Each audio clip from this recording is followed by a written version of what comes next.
players and staff of Dunfermline could find out if they'll continue to be employed by the club. Yesterday, the Scottish First Division side replaced interim administration after failing to pay £134,000 to the taxman.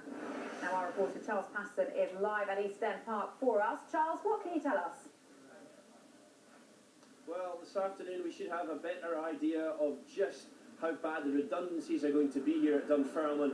After 4 o'clock is when I understand we will have a better idea of just who has been laid off by the administrators. They are actually here at the moment. The staff of PKF arrived quite early this morning. They are checking the books of Dunfermline Athletic to see just how bad the situation is. The man in charge of the football club now, Brian Jackson, he's not here.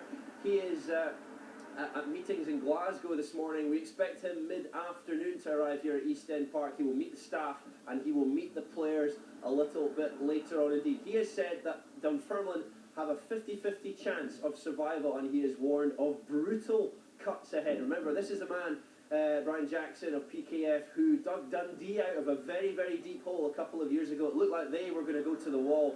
They managed to get through an administration process. He has suggested that this is perhaps an even more desperate situation that Dunfermline find themselves in.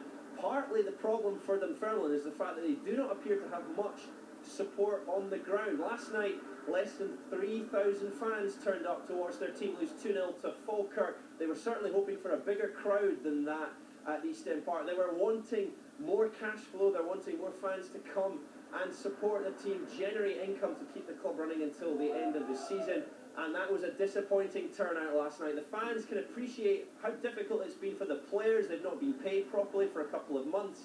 And the fans, I think, generally support the plight of everyone who works here. But today really is going to be a difficult day for everyone, not just those who play for the football club, people in the backroom staff, those who work here at East End Park as well. We expect there to be an announcement on redundancies both on and off the park a little bit later on this afternoon. We will bring all the news to you as soon as we get it.